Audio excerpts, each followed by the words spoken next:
Vous écoutez VOA Afrique, il est 21h en temps universel. Voici les dernières nouvelles du continent africain dans ce bulletin d'information que j'ai le plaisir de vous présenter. Je suis Mohamedou Oumfa. Au Sénégal, un mouvement de contestation contre le président Macky Sall appelle à une manifestation pacifique samedi prochain. L'appel survient dans un contexte agité dans le pays depuis l'arrestation le 3 mars de l'opposant Ousmane Sonko pour une histoire de viol présumé, ce que le concerné qualifie de complot politique. Malgré sa remise en liberté sous condition par un juge, Ousmane Sonko a demandé hier lundi aux Sénégalais de renforcer leur mobilisation tout en réclamant que la révolution soit pacifique. En Guinée équatoriale, le bilan de l'explosion dimanche dernier d'un camp de l'armée dans la capitale économique Bata continue de s'alourdir. Ce mardi, la télévision d'État TVGE parle de 105 morts et 615 blessés, ajoutant que les chances de retrouver vivantes de nombreuses victimes ensevelies s'amenuisent. Le président Teodoro Obiangema, qui dirige le pays depuis 42 ans, a blâmé à nouveau les responsables du camp de Nkwatoma d'avoir stocké les explosifs à l'origine des déflagrations meurtrières si près des quartiers d'habitation. En Côte d'Ivoire, le parti du président Alassane Ouattara au pouvoir a obtenu la majorité absolue aux législatives du 6 mars avec 137 sièges sur 254 à l'Assemblée nationale selon les résultats publiés ce mardi par la commission électorale. Parmi les partis d'opposition, le Parti démocratique de Côte d'Ivoire de l'ancien président Henri Konan Bédié obtient 23 sièges et les Pro-Gbagbo 8 sièges.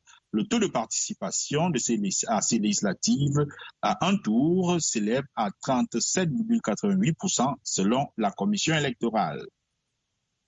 En RDC, 16 personnes dont un médecin ont été condamnées à mort en leur absence pour l'assassinat en 2019 d'un médecin camerounais engagé dans la lutte contre l'épidémie d'Ebola dans le pays. L'épidémiologiste camerounais Richard Valéry Mouzoko Kiboum, employé de l'OMS, avait été tué par balle le 19 avril 2019 lors d'une réunion de travail dans un hôpital à Butembo. Il aurait été victime d'un plan monté par des médecins locaux pour faire peur et faire fuir leurs collègues étrangers, d'après un avocat-chercheur qui a suivi l'affaire. Les médecins locaux gagnaient une prime de $20 par jour, alors que les expatriés touchaient plus de $20,000 par mois, selon l'avocat général Jean-Baptiste Koumbu, cité dans l'enquête. Toujours en RDC, 6 personnes soupçonnées de kidnapping ont été lynchées par des habitants en colère au nord de Goma, dans la province du Nord Kivu, dans l'est du pays. Les faits se sont déroulés au lendemain de l'arrestation samedi de 6 individus accusés d'être les auteurs du kidnapping d'une fillette de 3 ans. Depuis le 24 février, la bande exigeait $10,000 pour libérer l'enfant qui n'a pas encore été retrouvé. Le dimanche, lorsque la police voulait acheminer ces 6 personnes au chef-lieu du territoire de Massissi, la population les a récupérés jusqu'à les tuer, a indiqué un responsable administratif local. La police a tiré en vain des coups de sommation pour dissuader cette population en colère. En Égypte, la police a arrêté un homme accusé de pédophilie au Caire après la diffusion sur Internet d'une vidéo montrant l'agression d'une fillette qui a suscité l'émoi des internautes. Le suspect a été déféré au parquet, a indiqué le ministère de l'Intérieur dans un communiqué. Plus ou moins direct, les condamnations jetant l'opprobre sur ces crimes pédophiles se sont multipliées de la plus grande institution de l'islam sunnite, Al-Azhar, à des vedettes de cinéma, en passant par le grand public. Et puis, les États-Unis considèrent que le moment est venu pour établir un gouvernement inclusif et représentatif au Soudan, a affirmé ce mardi l'ambassadrice américaine à l'ONU, Linda Thomas-Greenfield. Le Soudan devrait achever la formation d'un conseil législatif de transition inclusive comprenant au moins 40% de femmes. Il devrait créer les forces de sécurité nécessaires au Darfour, a-t-elle aussi estimé. Depuis la destitution en avril 2019 de l'ex-président Omar el-Béchir sous la pression populaire, le pays connaît une transition politique fragilisée par une profonde crise économique. Il s'est doté, il y a près d'un mois, d'un nouveau gouvernement chargé de mener à bien la transition politique. C'est la fin de ce bulletin d'information. Retrouvons-nous dans 55 minutes pour un nouveau point sur l'actualité. English USA vous présente African Voices in Conversation, des conversations en anglais qui ont attrait à la vie quotidienne au Sénégal.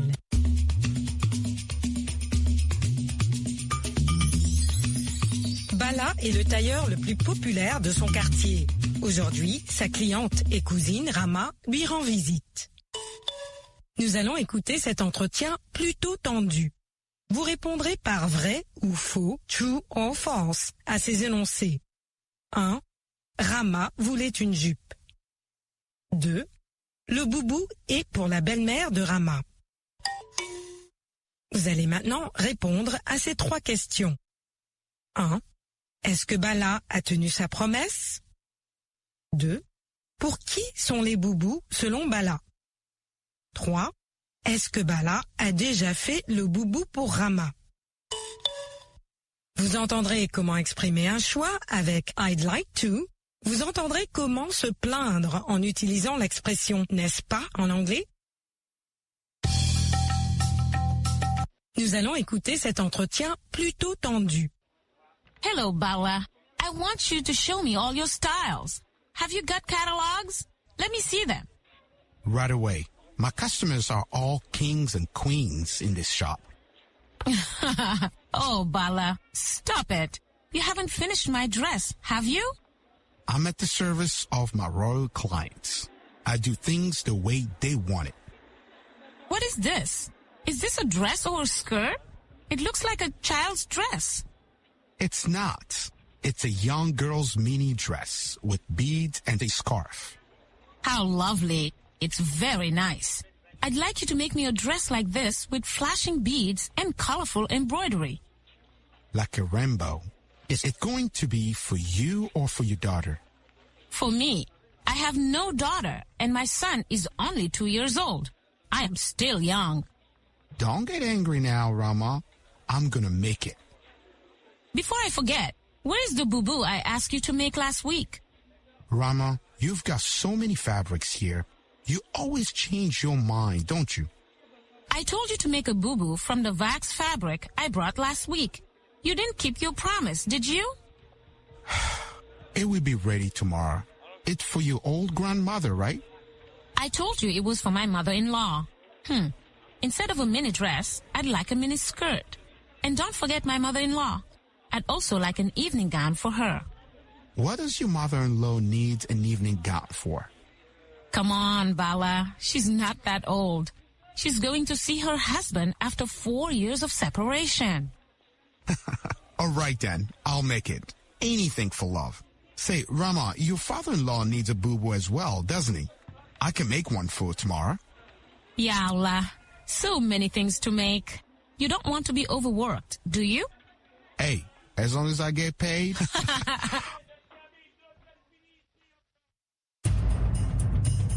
Vous avez entendu dans ce dialogue Bala et Rama. L'énoncé 1 est faux. Rama voulait une jupe. L'énoncé 2 est vrai. Le boubou est pour la belle-mère de Rama. Voilà les réponses aux questions. 1. Est-ce que Bala a tenu sa promesse? Non. 2. Pour qui sont les boubous selon Bala? Pour les personnes âgées. 3. Est-ce que Bala a déjà fait le boubou pour Rama? Pas encore. Vous avez entendu Rama dire « I'd like a mini skirt ». On peut exprimer un choix en utilisant l'expression « I'd like ». Écoutez les autres exemples. I'd like to take the red dress. I'd like to visit the stadium, not the school. I'd like to drink tea. I don't drink coffee. Vous avez aussi entendu Rama et Bala dire You haven't finished my dress, have you? You always change your mind, don't you? Pour dire n'est-ce pas, en anglais, elle a utilisé le tag question ou forme n'est-ce pas. Lorsque la phrase est négative, le tag question est affirmatif. Lorsque la phrase est affirmative, par contre, le tag question est négatif. Voilà des autres exemples. Rama was angry, wasn't she? Bala made the dress, didn't he? Répétez maintenant ce vocabulaire de la couture et de la mode.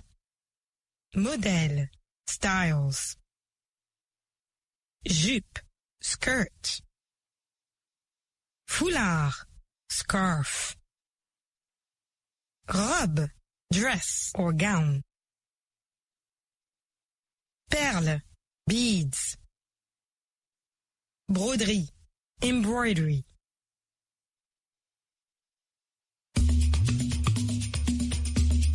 Vous avez entendu dans ce dialogue Bala et Rama exprimer un choix avec I'd like to. Vous avez aussi entendu comment dire n'est-ce pas en anglais et entendu des mots relatifs aux vêtements. On se donne rendez-vous chez Bala le tailleur. Pour plus de renseignements au sujet des cours d'anglais, Learning English, allez au site internet suivant à americanenglish.state.gov ou à VOA Learning English.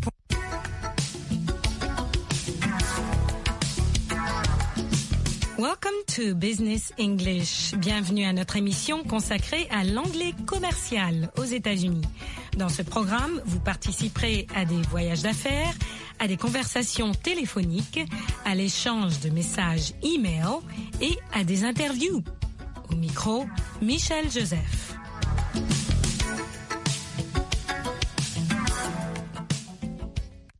Deux questions d'étiquette dans le milieu des affaires. Première question, les Américains dans les milieux d'affaires utilisent-ils leur prénom ou leur nom de famille? Do Americans usually use their first name or last name in business? First name, c'est le prénom. My first name is Michelle. Last name, nom de famille. My last name is Joseph. What is your first name? Quel est votre prénom? À vous de me répondre. What is your first name? What is your last name?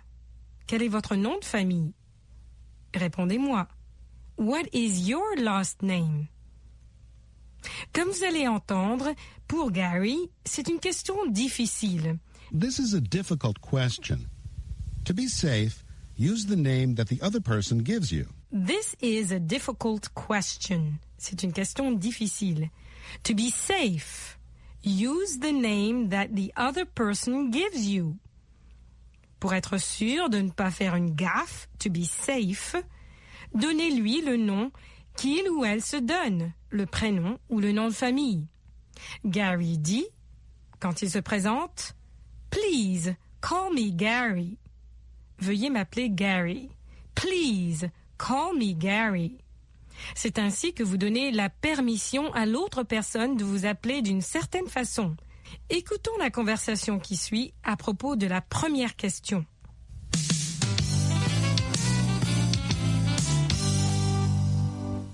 Hi, Elizabeth. Hello, Gary. Our listeners have sent in some email questions, Gary. Our first question is, do Americans usually use their first name or last name in business? Well, this is a difficult question. To be safe, use the name that the other person gives you. I always say, please call me Gary.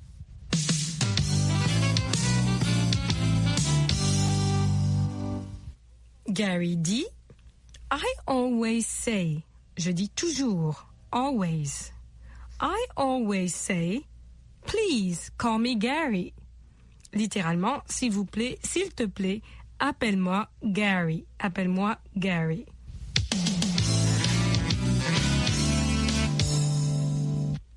Please call me Miss Joseph. Please call me Mrs. Joseph. Ce qui nous amène à la prochaine question d'étiquette. Elizabeth demande à Gary, when speaking with women in business, quand on parle à des femmes dans un contexte d'affaires ou professionnel, when speaking with women in business, when should we use Miss, Mrs. or Ms? When should we use, quand doit-on se servir de? When should we use Miss, Mrs. or Ms? Miss, mademoiselle, ou, comme le dit Gary, for single women, pour les femmes célibataires. Single women. Les femmes célibataires, Miss. Ou bien Mrs., Madame, for married women, pour les femmes mariées. For married women. Well, Miss is for single women. Mrs. is for married women. Ou encore Ms. Un mot nouveau qui est neutre et n'implique pas le statut de célibataire ou de marié à la femme en question. Ms. is easier to use than Mrs. or Miss because you don't have to know whether or not a woman is married. Écoutez la conversation qui suit. Our next question is, when speaking with women in business, when should we use Miss, Mrs., or Ms.? Well, Miss is for single women. Mrs. is for married women. Ms. is easier to use than Mrs. or Miss because you don't have to know whether or not a woman is married.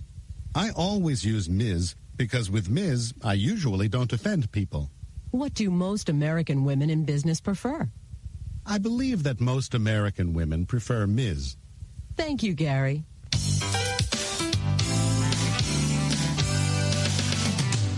Finissez la phrase. Vous allez entendre le début et vous devez terminer la phrase. Écoutez et finissez la phrase. Some people use their first name in business, but others prefer to use their last name. Le nom de famille. They prefer to use their last name. Le nom de famille. Most American women prefer to be addressed as Ms. They prefer to be addressed as Ms. Ms, c'est neutre. In the past, people used to address all married women as Mrs.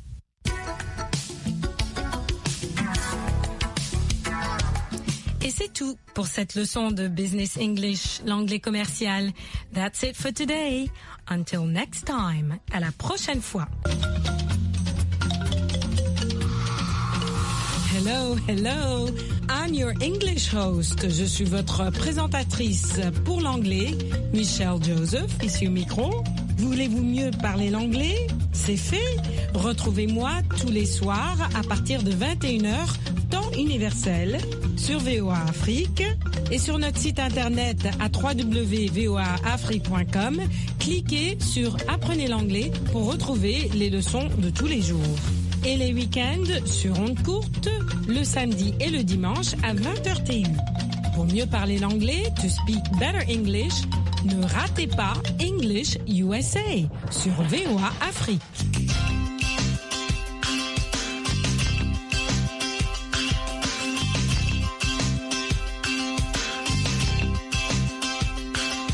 Aujourd'hui, Martin Lerner fait une interview avec un professeur d'histoire. Today, Martin Lerner is interviewing a history professor. Il lui pose des questions sur la guerre civile américaine. He's asking him questions on the American Civil War. Tous les deux se trouvent dans un champ de bataille.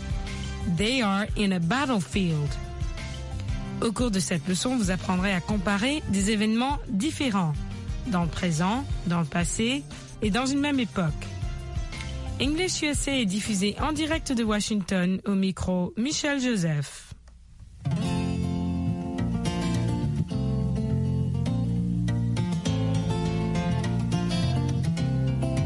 Vous allez apprendre à comparer des événements qui se sont déroulés dans le passé.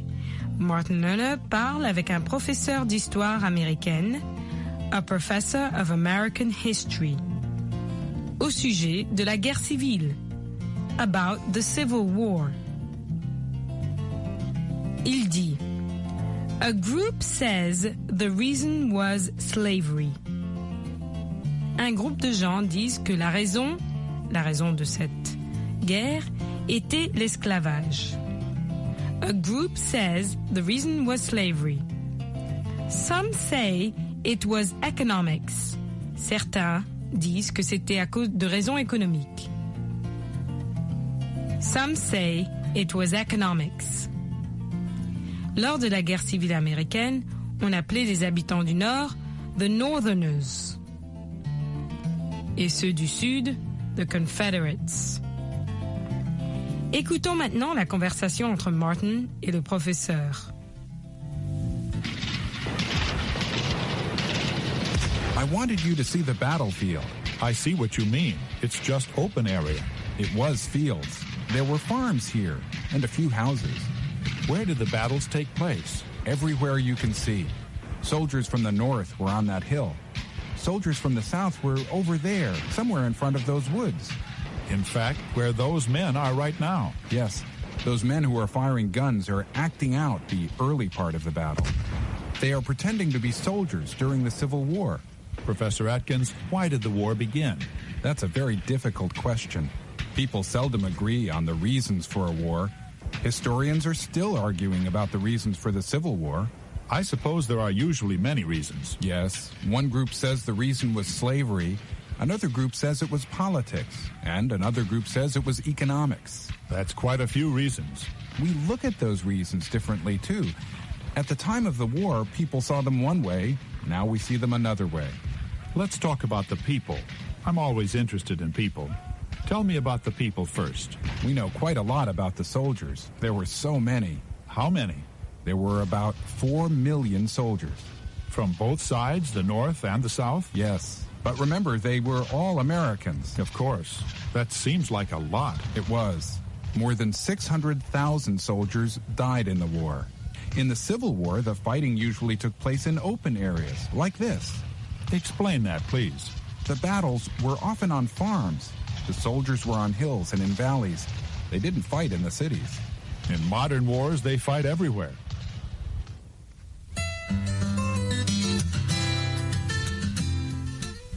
Pour comparer deux événements, on les place dans une période déterminée. Lorsqu'on parle par exemple de Civil War, et on dit de la guerre civile, et on dit more than 600,000 soldiers died. Plus de 600 000 soldats sont morts. On peut aussi parler d'une autre guerre et du nombre de soldats tués par rapport à celle-ci. Par exemple, in the Civil War, more than 600,000 soldiers died. In the First World War, dans la Première Guerre mondiale, un tel autre nombre sont morts. Écoutez les exemples qui suivent. In the Civil War, more than 600,000 soldiers died. More recent wars have been worse for civilians. In the Civil War, the fighting usually took place in open areas. In modern wars, they fight everywhere. Répondez aux questions de Martin et commencez vos réponses en mentionnant une période déterminée. Il vous demandera par exemple « Where were you living 1 year ago » Où viviez-vous il y a un an? More than 600,000 died in the Civil War. About 116,000 died in World War I. Most of the battles were in Europe. There were none in the U.S. Essayez de répondre aux questions de Martin, mais écoutez d'abord l'exemple qui vous est donné. L'exemple. Martin dit quelque chose et le professeur répond aussi en disant quelque chose d'autre. Toujours en parlant dans le passé. Donc c'est une comparaison. 45 people lived in this building. 45 personnes vivaient dans ce bâtiment. Le professeur dit lui aussi 15 people lived in that building. Et une quinzaine de personnes vivaient dans ce bâtiment. Maintenant, à vous d'essayer. 45 people lived in this building. 15 people lived in that building. On Monday, I go to work. On Monday, I go to work. Vous pouviez dire on Friday, I go to work. I lived in Chicago. Et vous pouvez répondre I lived in Kinshasa. On Friday, we went to town. Et vous pouvez dire on Saturday, we went to town.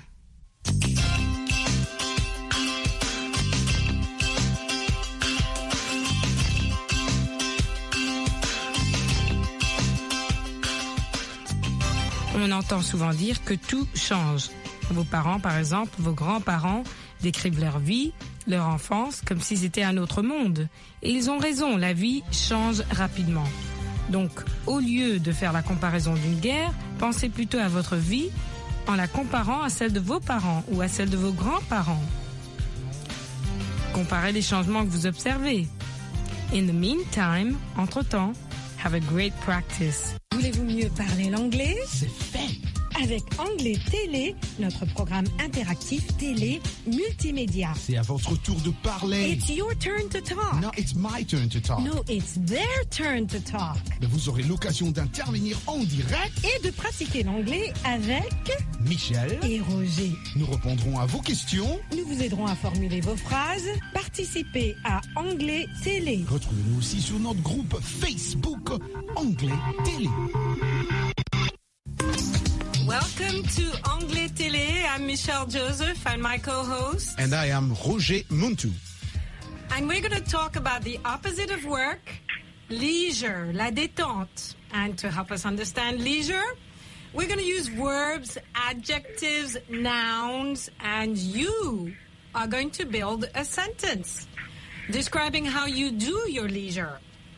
Exactly. And of course, they will use all these other words and, how to relax, how to rest, and exactly how to...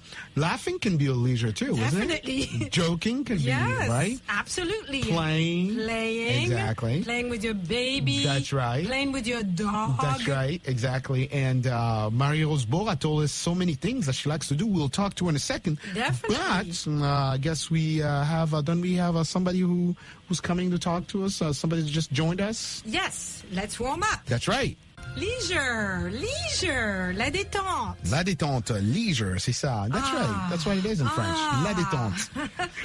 Let's breathe a bit. After working so hard, you need leisure. We you work need la détente. hard. Yes, exactly. I don't know if our next guest, Michelle, works so hard. Well, we'll find out. Let's find out if Adéché is there with us. Allô, Adéché. Allô, bonsoir Roger. Hello, how are you, my friend? I'm fine. You didn't say hello to Michelle. Michelle is here too. I'm waiting. Hello, Michel. Hi, how are you? I'm fine. Thank you. Wonderful. Now, how are you, Michel? Great. So nice to hear you. And of course, we know that you're listening to us and you're talking to us in your time of leisure because you're not working right now, are you?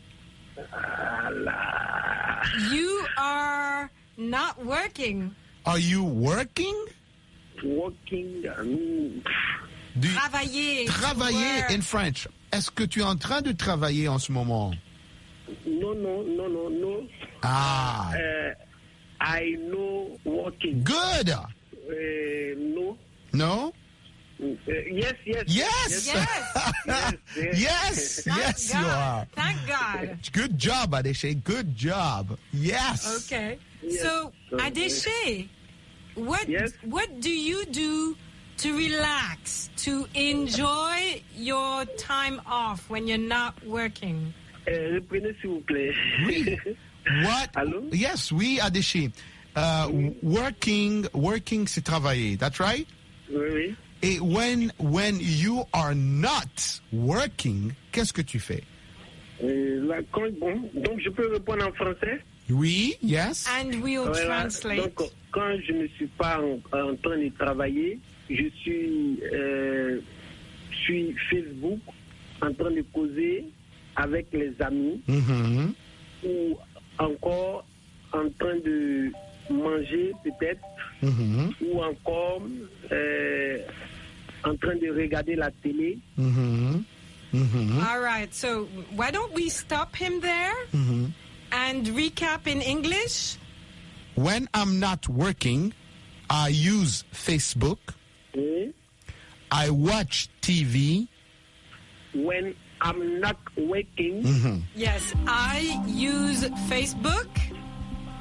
When I'm not working, I'm doing Facebook. I watch TV. Très bien. Excellent. Wow. Ah, mais il apprend vite, Adéché. Wow, very good. Very good.